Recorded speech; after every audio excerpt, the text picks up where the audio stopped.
7. Será, porventura, a falta de ciência que há em muitos pregadores? Muitos pregadores há que vivem do que não colheram e semeiam o que não trabalharam. Depois da sentença de Adão, a terra não costuma dar fruto, senão a quem come o seu pão com o suor do seu rosto. Boa razão parece também esta: o pregador há de pregar o seu, e não o alheio. Por isso diz Cristo que semeou o lavrador do Evangelho o trigo seu.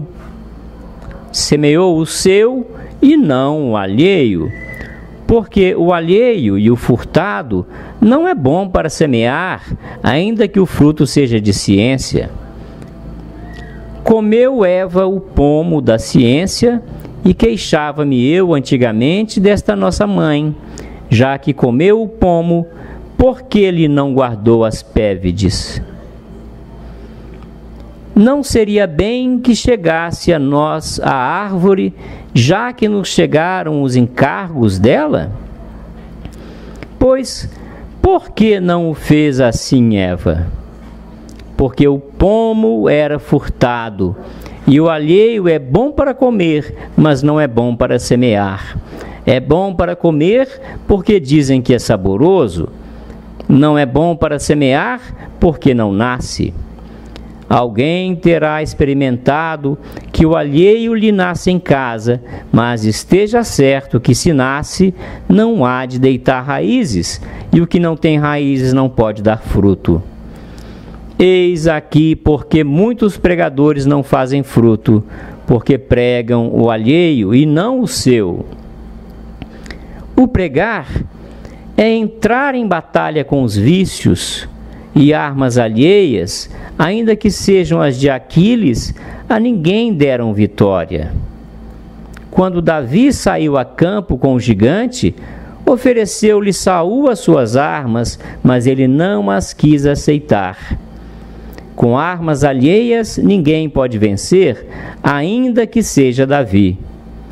As armas de Saul só servem a Saul, e as de Davi a Davi, e mais aproveitam um cajado e uma funda própria que a espada e a lança alheia. Pregador que peleja com as armas alheias, não hajais medo que derrube gigante. Fez Cristo aos apóstolos pescadores de homens, que foi ordená-los de pregadores. E que faziam os apóstolos? Diz o texto que estavam reficientes récia sua. Dizem o texto que estavam refazendo as redes suas.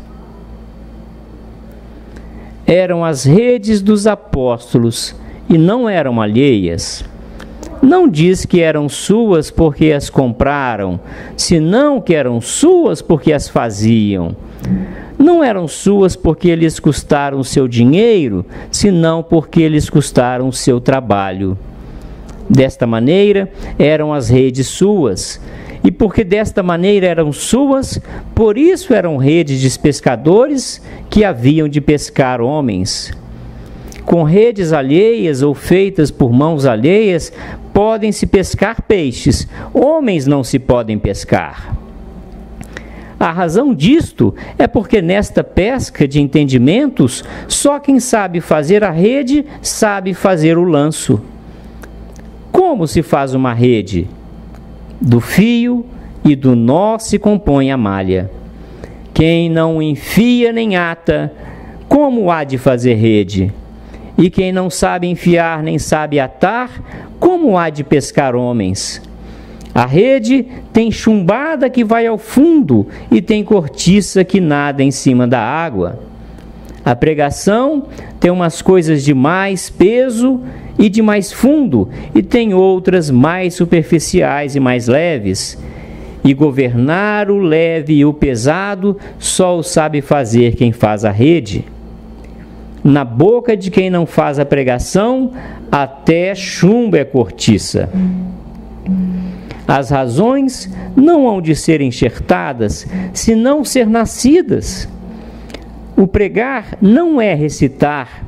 As razões próprias nascem do entendimento, as alheias vão pegadas à memória, e os homens não se convencem pela memória, senão pelo entendimento. Veio o Espírito Santo sobre os apóstolos, e quando as línguas desciam do céu, cuidava eu se lhes haviam de pôr na boca. Mas elas foram se pôr na cabeça, pois por que na cabeça e não na boca, que é o lugar da língua? Porque o que há de dizer o pregador não lhe há de sair só da boca, há-lhe de sair pela boca, mas da cabeça. O que sai só da boca para nos ouvidos, o que nasce do juízo, penetra e convence o entendimento. Ainda tem mais mistério estas línguas do Espírito Santo. Diz o texto que não se puseram todas as línguas sobre todos os apóstolos, senão cada uma sobre cada um. E por que cada uma sobre cada um e não todas sobre todos? Porque não servem todas as línguas a todos, senão a cada um a sua. Uma língua só sobre Pedro, porque a língua de Pedro não serve a André. Outra língua só sobre André, porque a língua de André não serve a Filipe. Outra língua só sobre Filipe, porque a língua de Filipe não serve a Bartolomeu, e assim dos mais. E se não, vede no estilo de cada um dos apóstolos sobre que desceu o Espírito Santo. Só de 5 temos escrituras, mas a diferença com que escreveram, como sabem os doutos, é admirável. As penas todas eram tiradas das asas daquela pomba divina, mas o estilo tão diverso, tão particular e tão próprio de cada um, que bem mostra que era seu. Mateus, fácil; João, misterioso; Pedro, grave; Jacó, forte; Tadeu, sublime. E todos com tal valentia no dizer que cada palavra era um trovão, cada cláusula um raio e cada razão um triunfo. Ajuntai a estes 5 São Lucas e São Marcos, que também ali estavam, e achareis o número daqueles 7 trovões que ouviu São João no Apocalipse. Eram trovões que falavam e desarticulavam as vozes, mas essas vozes eram suas e não alheias, como notou Ansberto. Enfim, pregar o alheio é pregar o alheio, e com o alheio nunca se faz coisa boa. Contudo, eu não me firmo de todo nesta razão, porque do grande Batista sabemos que pregou o que tinha pregado Isaías, como notou São Lucas, e não com outro nome senão de sermões. Deixo o que tomou Santo Ambrósio de São Basílio, São Próspero e Beda de Santo Agostinho, Teofilato e Eutímio de São João Crisóstomo.